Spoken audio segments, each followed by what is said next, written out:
beginning, said the Aztecs, the white men came in one boat. Nearly 500 years ago, Spanish adventurers landed on a small island off the coast of Mexico.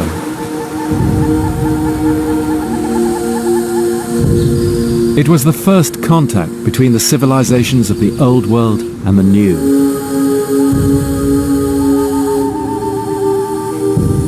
The prelude to one of the greatest events in history. It's a story of almost incredible endurance, heroism, greed and brutality. And all the more poignant today as we see its long-term effects unfolding across the globe. It's known still in the Americas as the conquest, the conquista. And the larger-than-life men who achieved it are the conquerors, the conquistadors.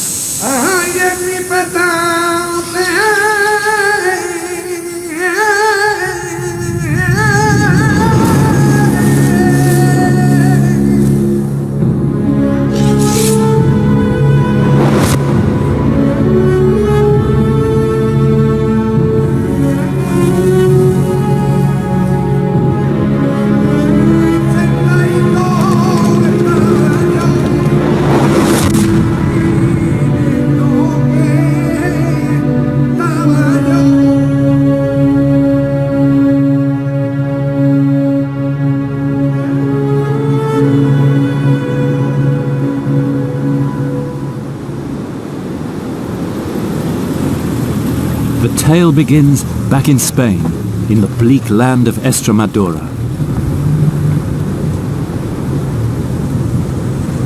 They were warriors. They were the hardest warriors Spain produced. Men who left barefooted, came back and built these incredible mansions. And they came back multi-millionaires. I mean, carrying the bars of silver, the bars of gold. They shod their horses with silver. I was setting out to retrace 4 of the epic journeys of the conquistadors.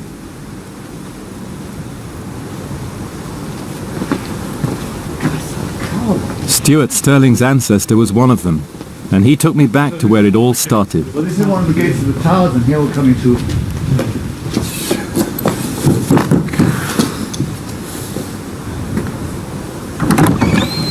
Hola Carmen, ¿qué tal? ¿Cómo estás? Muy bien, encantado. Miguel? Few places in history, it seems to me, are so charged with destiny. Gracias,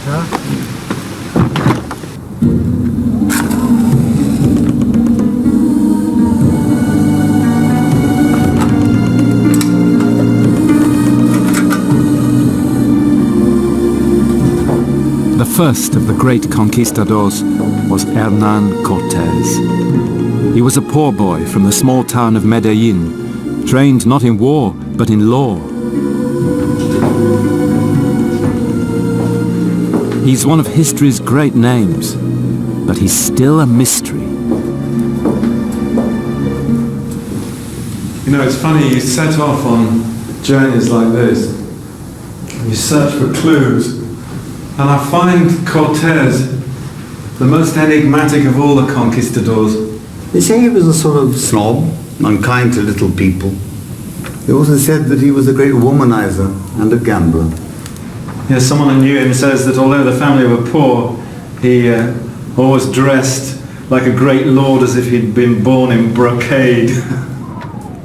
So this is the hero of our first story, if a hero can be someone who caused the fall of worlds.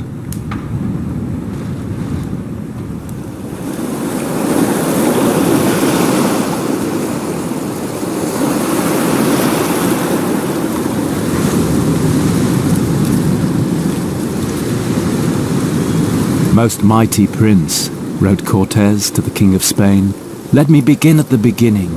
We sailed our ships to the land called Yucatan.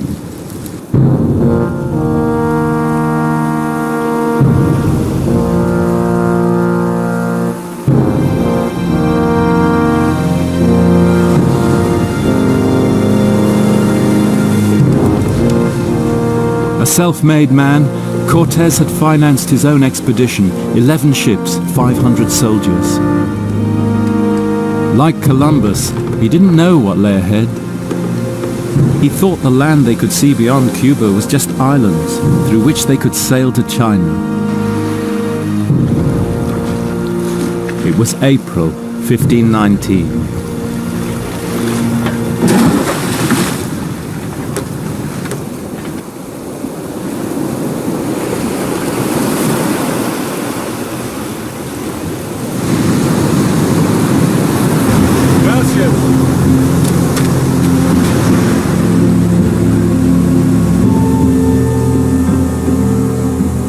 It's hard for us to imagine the shock of the new for people of the 16th century. For us, it would be like landing on another planet. To discover that the New World also had great civilizations with law, writing, and architecture, this was a revelation. What rational beings live here, wrote Cortés. This is the best and richest land that ever there was.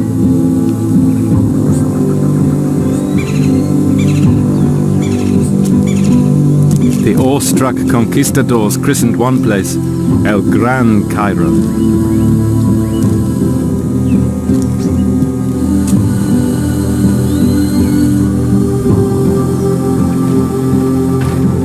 And so I set out in Cortés's footsteps.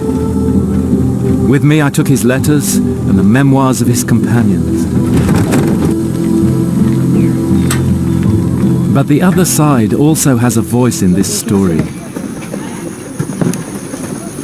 The native peoples of the Americas are still here. They still speak their ancient languages, Mayan, Quechua, Aztec. And their story of the conquest has survived. The Aztec account was recorded after the conquest in their language by a Spanish friar, Bernardino de Sahagún. That is not a Spanish version, it is an Indian version of their own culture. Indian students did these drawings, they corrected the information, they give information to him. So he used these people to have this true history, the true version of this Indian culture. Every aspect of life, from birth to death to Every worship kind to of the lot. medicine and teaching. And And this Aztec story of the conquest, Sahagún says, came from the very best eyewitnesses. So he's saying that the people who gave him the story of the conquest, the Aztec people who gave him the story of the conquest, were important people of good judgment, and that we can take it for granted that they told the whole truth. yeah. So you have to, because they were human, like the Spaniards were human. This was a war between two humankind, not between animals and people.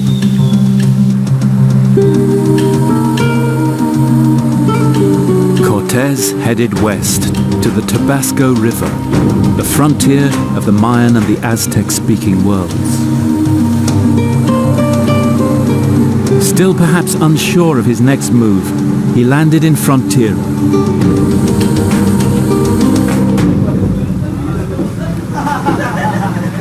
The key to any close encounter is language, but Cortés couldn't talk to the Aztecs.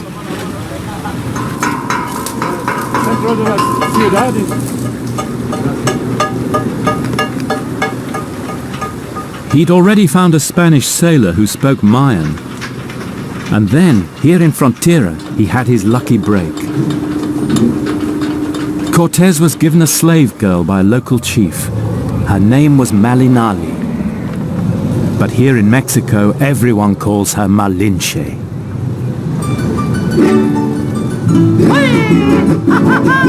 Malinche spoke Mayan and Nahuatl, the Aztec language. Through her, he could talk to them. Cortés se salió de España buscando una gran fortuna, buscando una gran fortuna.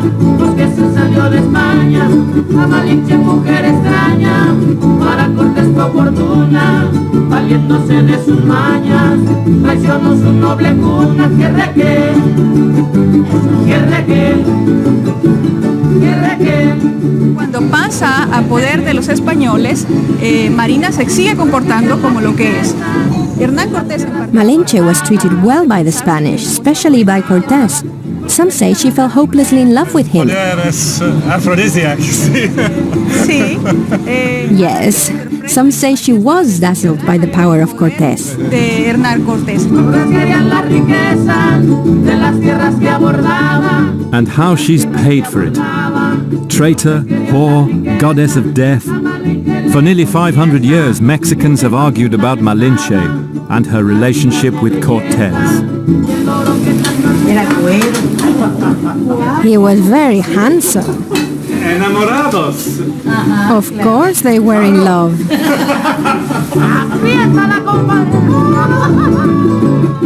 But the old tales are often right.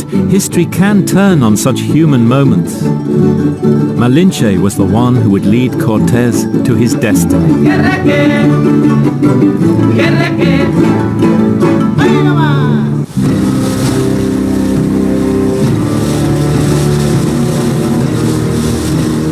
Cortés sails on up the coast, Malinche at his side.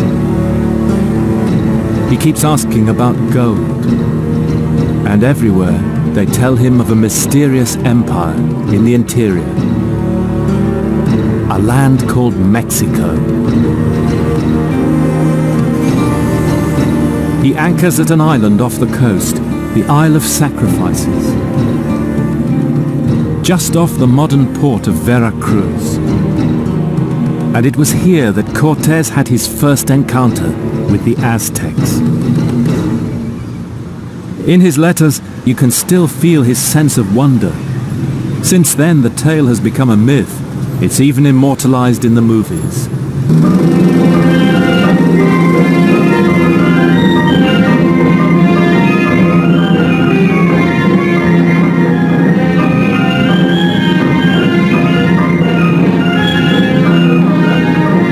On Easter Saturday 1519, a magnificent embassy arrived from the ruler of Mexico. And even more strange, they seem to have been expecting Cortés. Marina, find out who honors us in this royal manner. Yes, my lord.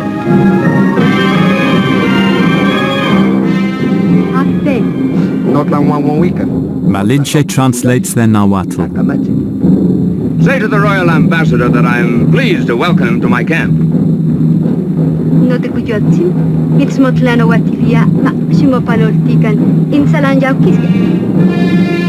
To his amazement, the Aztecs offer him wonderful gifts of gold.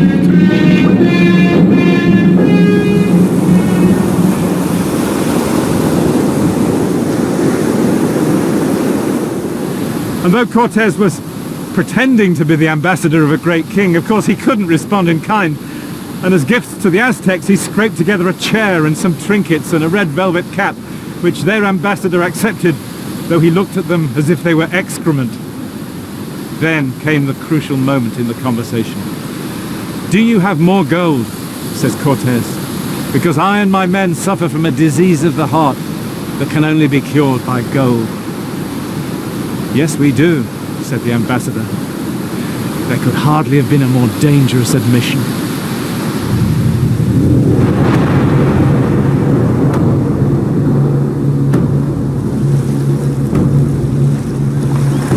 Cortés now gave the Aztecs a show of his power. He fired his guns, rode his horses down the shore. The Aztecs were stunned. They'd never seen such things before. Their ambassador had his artists paint them as we would take photographs. The strangers, he said, have sticks which spurt fire. They ride deer high as a house, which snort and foam.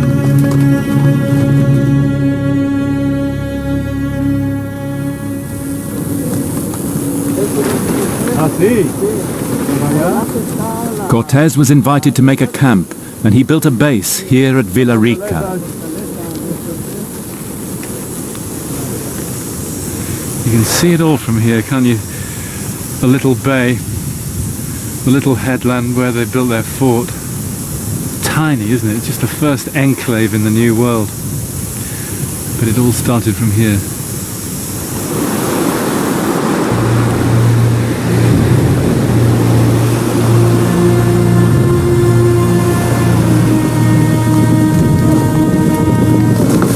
And perhaps it was only now that Cortés dreamed up the plan to go to the city of Mexico. Could he somehow get the Aztecs to bow to Spanish power?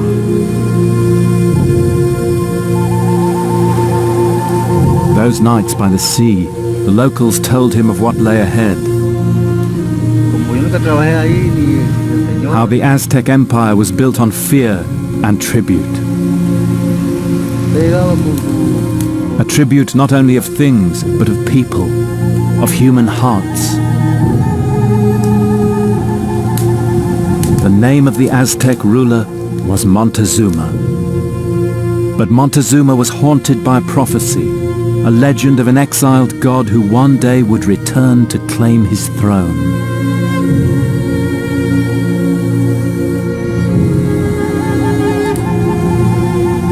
So the Aztec spies urgently looked for signs. The strangers' white food, was it food of the gods? Their pale faces, could they be divine? It sounds incredible, and it probably sounded incredible to the Spanish. But the Aztec gods weren't like Christian ones. They were more like the gods of the ancient Greeks, capricious, willful, mercurial, cruel. And the most enigmatic of them all was Quetzalcoatl. And according to the legend, when Quetzalcoatl was expelled from Mexico, he promised that one day he would return and regain his kingdom. But he'd come back across that sea out to the east, back here, with his chalky white face and his beard, in the Aztec year 1 reed. And by an amazing chance, 52-to-1 chance, this was that year.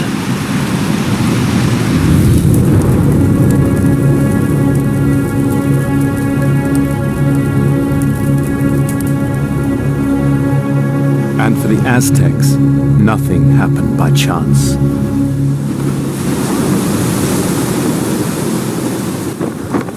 Cortés's men are getting nervous now.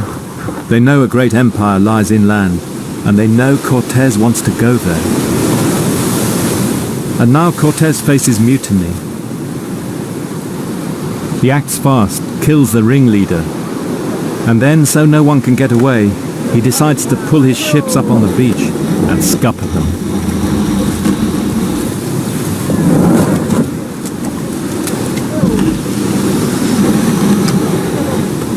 It's a gambler's throw, isn't it? Destroying your own ships. They won't talk about going home anymore.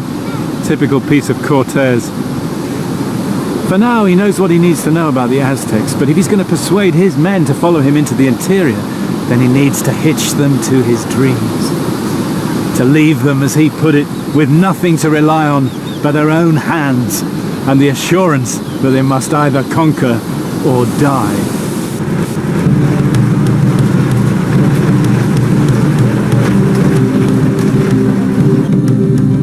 The hesitation was over. Cortés heads inland with some native allies from the coast who were keen to throw off the Aztec yoke.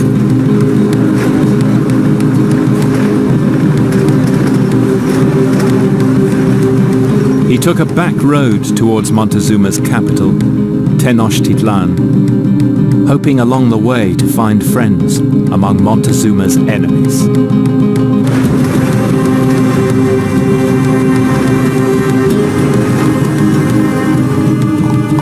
The little towns they came through are still here: Cotepec, Jico. And every place we passed through, says the conquistador Bernal-Diaz, we saw altars for human sacrifice. By some there were thousands of skulls. The Christian in Cortés was revolted. Here in Jico he told the people they must give up their idols. Speaking in Nahuatl, the Aztec language, Malinche gave a potted history of Christianity, and then she explained to the people of the town that the Pope had given the King of Spain authority over their lands in the name of Almighty God. There's a story that two chiefs who heard this said they were quite prepared to believe that there was one all-powerful God.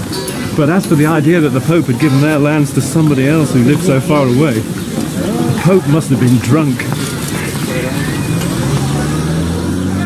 The Spaniards were still trying to make sense of confusing signs. The stench of blood mingled with the scent of flowers. Familiar European categories of life and death, nurture and feeding, were upside down. To quench their thirst, the Spaniards were given the juice bled from the fleshy white heart of the maguey cactus. Wow, it's absolutely beautiful. Only to learn this was the drink given to sacrificial victims to dull the senses of those who were about to die. Every day, says Bernal Diaz, we were told they'd kill us and eat our flesh with chilies. And the warm drink made from the cacao bean, which the Aztecs called chocolatl, chocolate, was prepared for the eagle warriors who feasted on the flesh of their defeated enemies.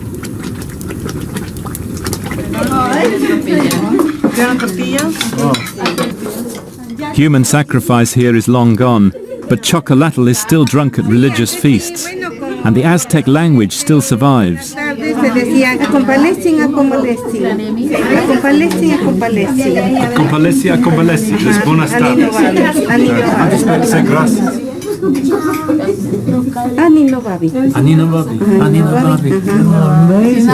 with the language, hints of Aztec attitudes to love and sex. For all their obsession with death, the Aztecs still loved life.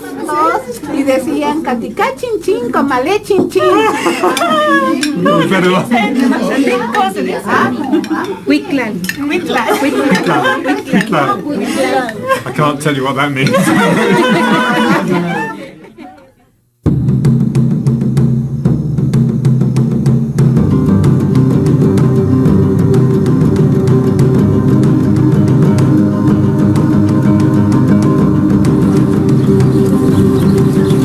Cortés pushed on, and now we had to follow him on foot.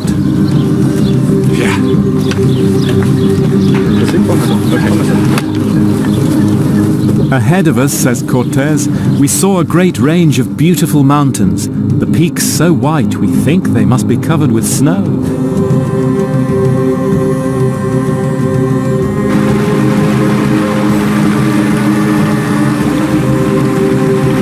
With him, Cortés had 300 conquistadors, 40 of them crossbowmen, 20 musketeers. There were several hundred Indians and Cuban servants. And of course, his precious horses, 15 of them. After a summer on the Caribbean coast, the Spaniards were in for a shock.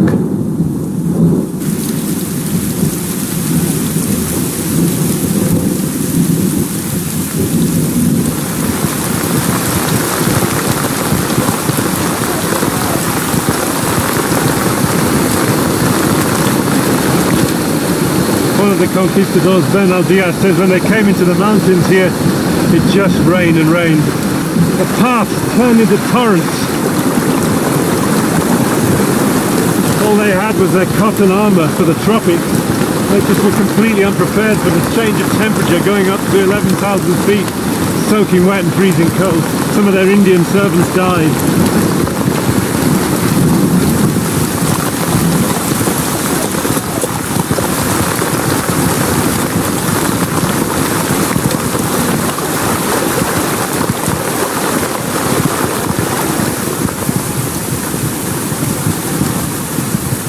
So far as we know, Cortés had no military training, but he never lost the respect of his army. The thing you have to remember about the conquistadors is that, putting themselves through this, that they were all volunteers. They were in it not for religion or anything like that, but a share of the profits. They were free men They acknowledged their leader's authority, but he had to pay attention to their feelings and respect them. And they called each other compadre, comrade. They're all in it together.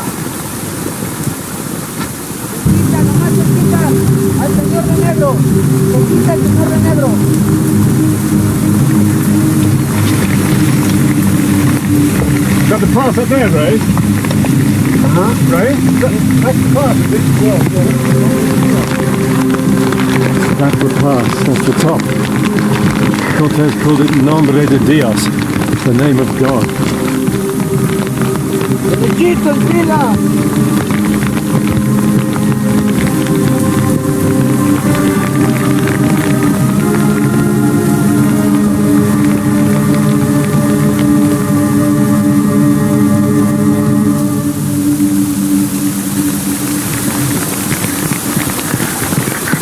That's terrific. 13,000 feet. You can't see. Very far.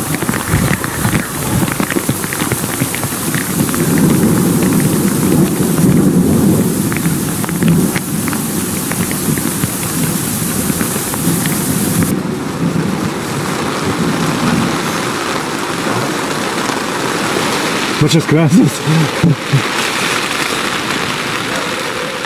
Those nights, the native women he'd brought from the coast made them tortillas, some compensation. I tell you that we have tents tonight, and we are certainly going to be soaking cold and miserable, just as Hernán Cortés and his men were, as Bernal Diaz tells the story. This cloud's not going to lift. Right. Andar por la sierra, me crié entre los matorrales. As they marched deeper inland, they heard more about what lay ahead. The locals said that to capture Mexico would be impossible, says Bernal Diaz, and we would all die. But the more they told us that, the more we longed to try our fortune.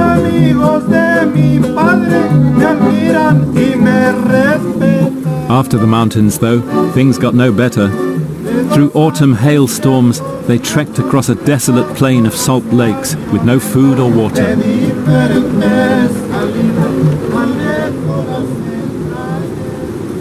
Cortés was heading for the fertile land of Tlaxcala. Tlaxcala was an independent city-state. They hated the Aztecs. Cortés was hoping they'd shelter him, but his luck was out. They attacked him in a savage battle. On the battlefield, they still plow up the debris.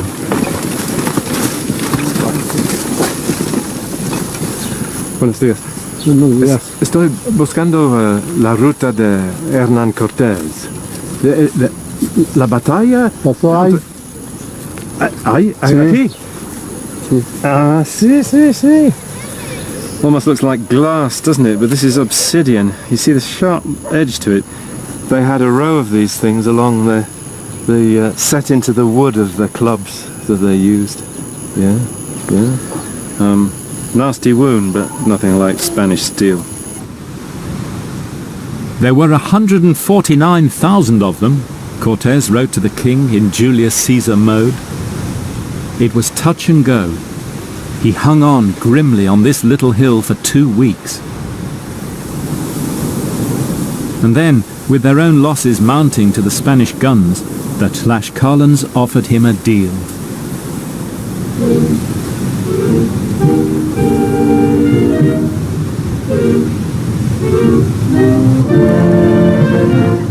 They welcomed him into their town and laid on a fiesta, even offered him their daughters in marriage.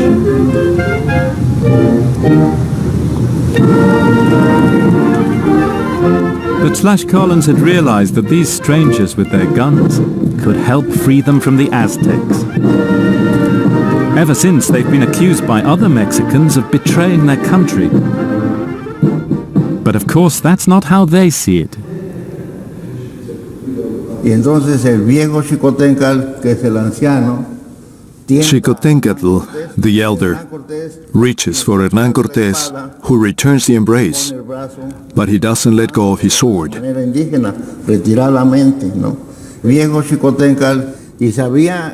old Xicoténcatl knew the future of his people was at stake. He believed this alliance would ensure that Tlaxcalans would not disappear from the map, would not disappear from history. Of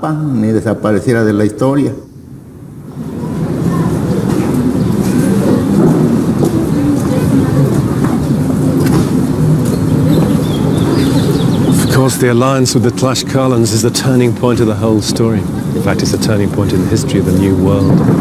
Because with them, Cortés had found allies who hated the Aztecs and would fight them to the death. Allies who would give him support, provisions, and manpower. The possibility of conquering Mexico was now on.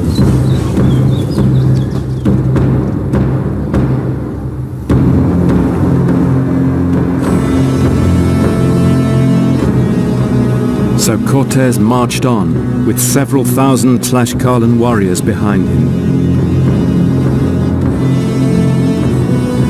to the greatest pilgrimage city in the Americas, Cholula, under the volcano Popocatépetl.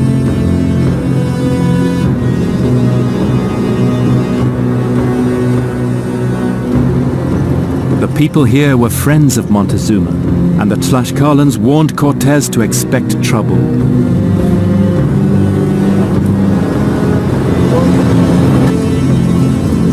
The Spanish moved through the town. They saw roadblocks in the side streets, piles of stones heaped on the rooftops. Women and children had been evacuated. And then Malinche heard a story that a plot was being hatched to ambush Cortés. And he decided on a preemptive strike. He summoned the 100 lords of Cholula to meet him in the great courtyard of the temple of Quetzalcoatl. It's now the Church of San Gabriel. And there, Malinche told them in Nahuatl that they'd committed treason and they would die for it. The doors were closed, the Spaniards killed them all, and they killed 3,000 more Cholulans who were assembled outside, and then their Tlaxcalan allies sacked the town.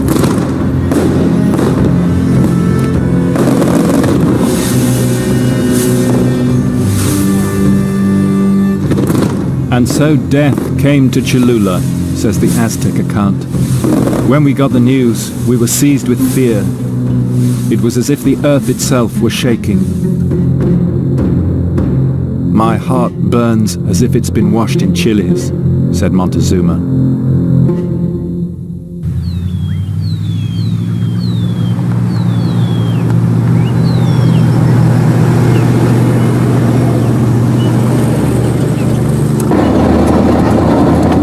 From Cholula, Cortés continued up the old track through the forests of Popocatépetl. It was erupting then, as it is now.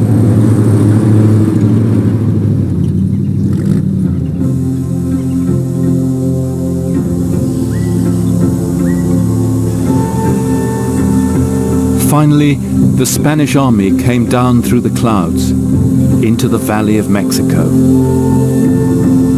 In the distant haze, they began to make out a vast blue lake. And then, at last, far away, approached on immense causeways, was the city of Cortés' dreams.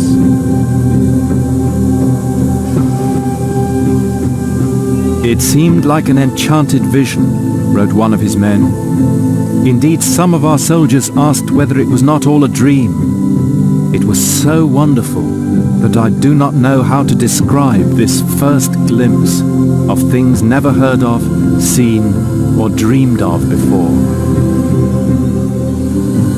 The city had traders and warriors, priests and lawyers, musicians, jugglers, courtesans, and scribes. It was the most beautiful thing in the world, wrote Cortés.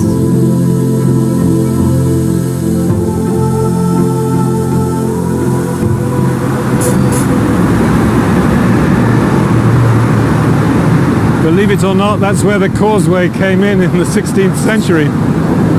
This is where the lake ended and the city began. This is where Cortez walked that November 1519. The Aztec city started here.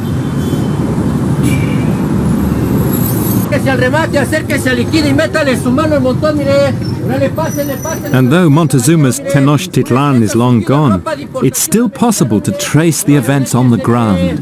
Por favor, ¿cómo se llama esa calle? Esta calle, Chucho, ¿cómo se llama esta calle? Chimalpopoca. Chimalpopoca. Fantastic. All these local place names were carefully handed down by the Aztec eyewitnesses, almost one guesses as an act of remembrance. Aquí está la calle de Chimalpopoca. See? Fantastic. So this was the first canal in the Aztec city. So when Cortez met Montezuma for the first time, it was just there, where the main road crossed it.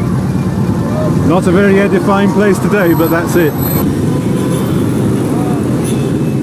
Montezuma led Cortez to his palace in what's now the commercial heart of Mexico City. The site today is the Hospital of Jesus. To find the exact spot, you have to go through accident and emergency.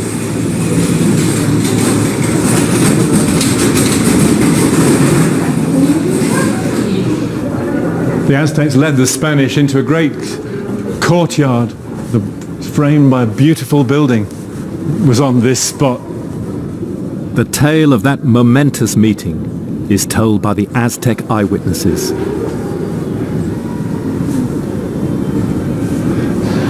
This is where the two worlds met. It's where Montezuma addressed Cortez. "Oh, my lord," he said, "you are fatigued. You are weary after your long journey. At last you have come down to earth. You have come to your city of Mexico, which I have guarded for you for a little while. They said you would return, and now you have done so. But first, go to your palace and rest, and go in peace." Mysterious words. But what do they mean? Was this the language of Aztec diplomacy, or Montezuma's acceptance of destiny? No one knows.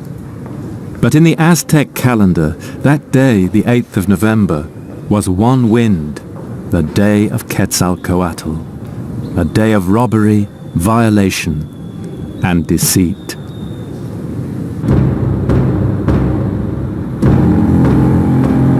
And the Aztecs knew that nothing ever happened by chance. It was as if we'd all eaten stupefying mushrooms, say the Aztec witnesses. We kept our children off the streets, and the city went to sleep in a fearful slumber.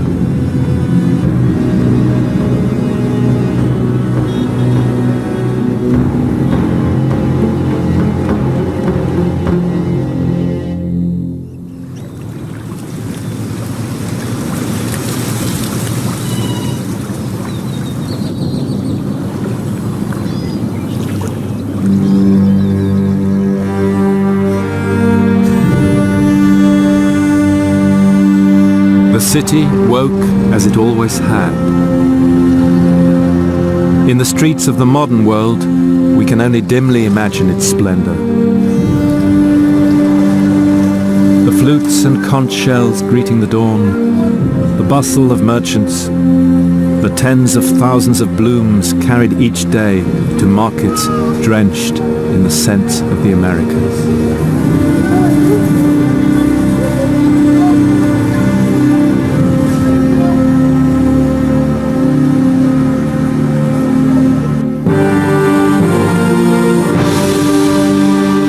The Spaniards were open-mouthed at the sights, the gleaming stucco of the palaces and pyramids.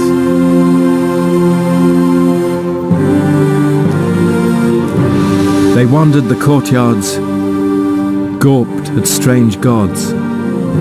But on the wind, with the scent of flowers, they caught the ever-present smell of death.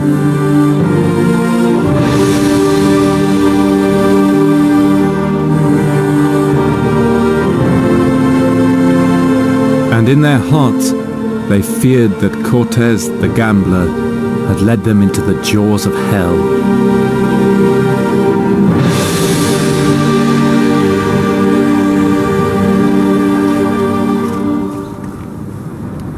Montezuma, though, was still unsure who Cortes was, and who his master was, the great King Charles across the sea.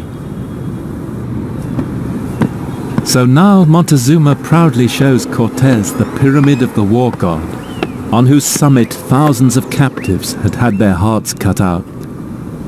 Perhaps the gods would recognize each other.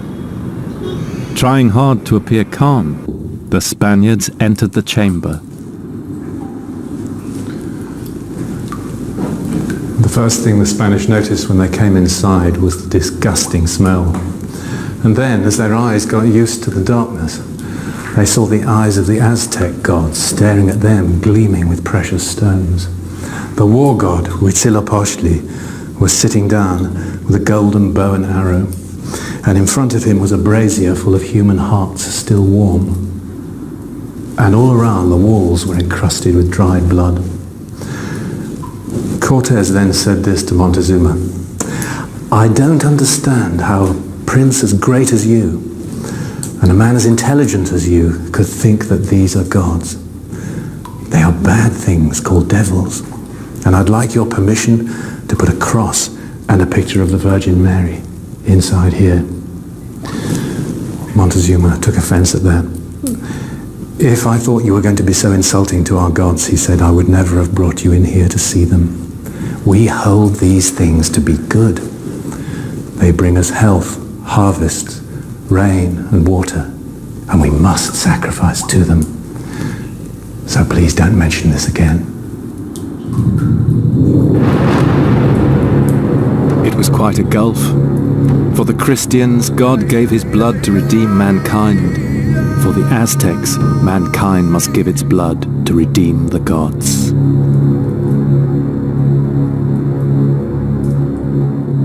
A week passed. Cortes had to act, and now he raises the stakes with an unbelievable gamble.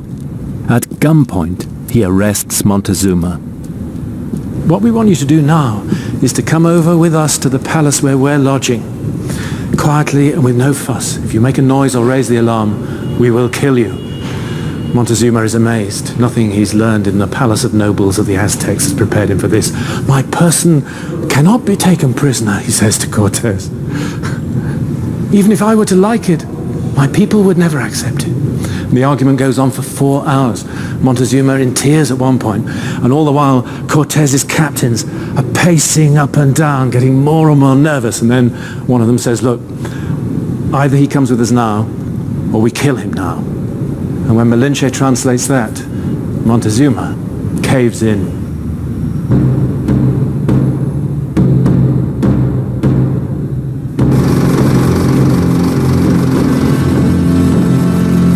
Montezuma was now in Cortes' power, maybe under his spell. He continued to issue orders as if things were normal, but he'd lost the trust of his people. The tale has been told many times. How the angry mob besieged the Spanish, how Cortes bullied poor, broken Montezuma to plead with them. But Montezuma's aura had drained away, and his people killed him.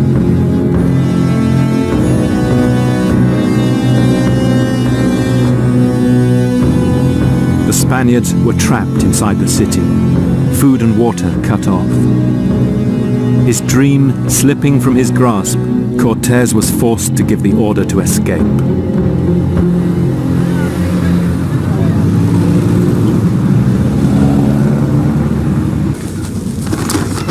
You have to remember,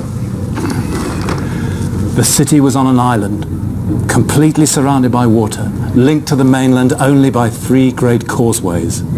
All the bridges had been broken by the Aztecs. So in those final few hours, the Spaniards built a portable wooden bridge out of the ceiling beams of the palace where they were staying. They would leave at midnight.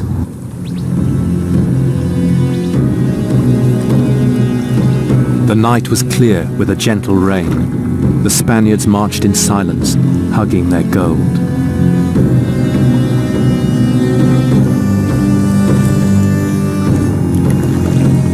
Halfway into the lake, they were spotted. The alarm was raised, and the city woke. Cortés was trapped. The Aztec witnesses named the place. Today it's by the little post office on the Tacuba road. 3/4 of the Spaniards were left behind, 800 men killed, drowned, or captured. And the captives could expect only one fate at the hands of the enraged Aztecs. They were taken back into the city, to the Great Pyramid, and there their hearts were cut out and offered to Huitzilopochtli, the god of war.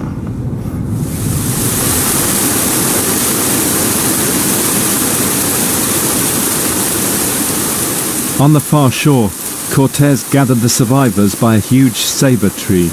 It's still there. Malinche, they say, showed no emotion, but Cortés, for once, couldn't control his feelings.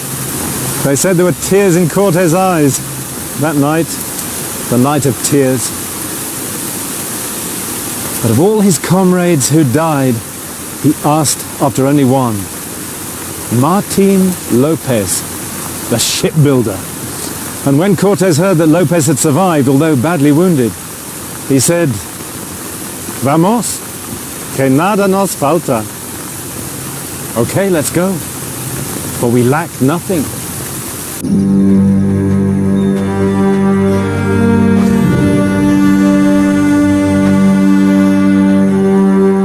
And when the Spaniards had thus gone, say the Aztecs, we thought they had gone forever and would never return.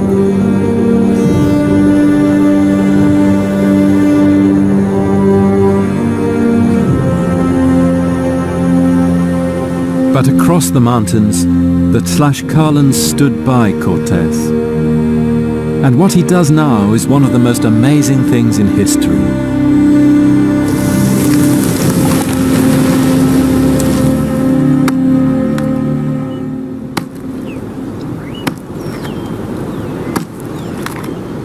In the middle of the land, he builds a fleet.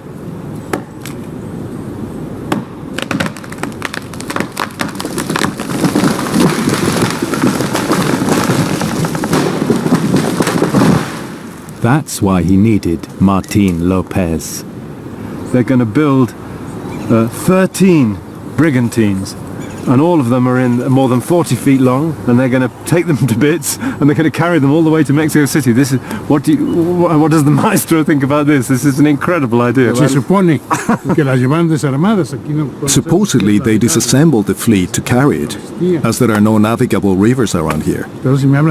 For Mexicans, Cortés was a very cruel man, but from a buccaneering point of view, he was great.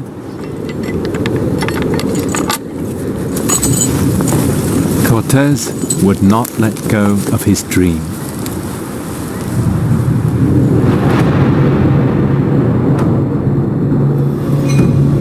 And now, inexorably, the net began to tighten around the Aztecs. Cortés transports his prefabricated fleet, carried in pieces by a train of 8,000 Tlaxcalan porters, across the mountains and back to the lake.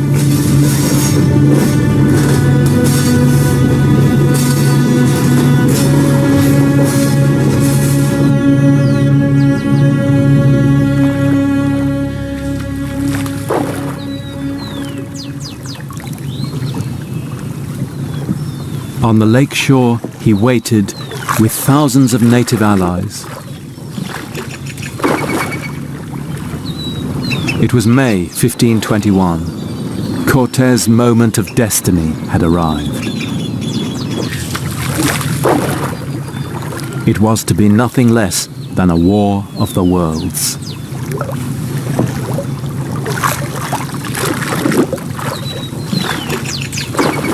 Cortés' plan was to lay siege to the city and cut off its food and water supplies. Then, supported by his ships, he would attack it along the causeways, whose line is still marked today by the main routes into the city.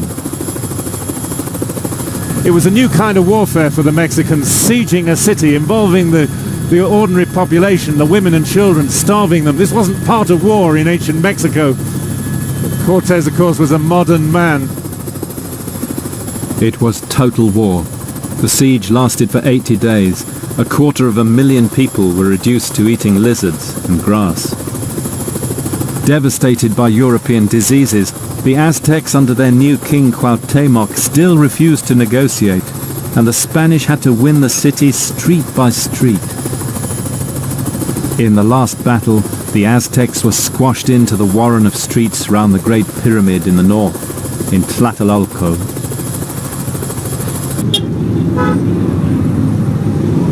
I'm looking for the ancient barrios of Mexico City, not the modern ones, okay? Especially I want to go to the area of Tepito, okay? Tepito? Yeah, do you know that area? Yes, I know, but it's a little dangerous. You don't care? Well, do you know it? Yeah. Yacacolco? No. Tlacochalco? Amachac? Any? No, I don't know that, nothing about it. Do you have a map? Yeah. Well, show me, maybe I can get some. It's from Jesus, what kind of map it is? It's from 1772. Oh, no. You have a rondel, man. Mexico City's got a bit bigger since then, hasn't it? Okay. Yeah, it seems crazy, but this map, which was drawn in 1772, Mexico City is still inside what was the old island. And you can still see the network of canals, and the main roads of the Aztec city are still there. Now this is old Amachac Road, which the Aztecs talk about. This is where the heaviest fighting took place. Just a bit further up here is Yacacolco. To the end, the Mexicans viewed the Spaniards as contemptible people who killed brave warriors at a distance with guns. In the Aztec calendar, the final day was 3 Serpent, the beginning of the time of lamentation and remembrance, the day human beings were reminded of their place in the remorseless cycle of time. So this is where the war ended, the exact spot. This little church was built on the place where Cuauhtémoc surrendered. I find the Aztec version of this story as powerful and moving as Homer's Iliad, the tale of Troy. The Aztecs accept their fate without a trace of self-pity. It's as if in their vision of time and destiny, the cycle of history, the bundle of years, had just been loaded against them.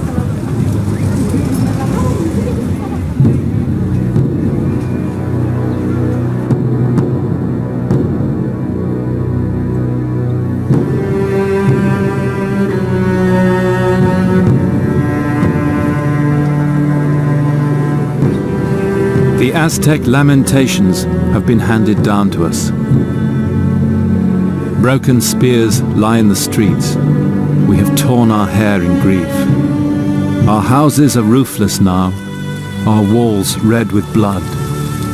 Our inheritance, our city, is lost. The shields of our warriors were its defense, but they could not save it. Our heritage is gone.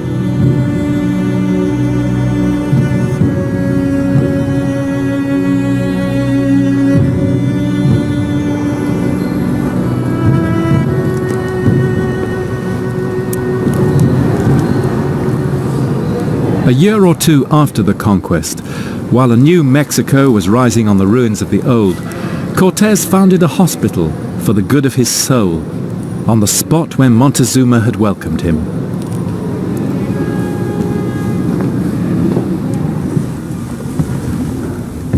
By then, the King of Spain had showered him with honors. The poor boy from Medellin had become the most famous man in Christendom.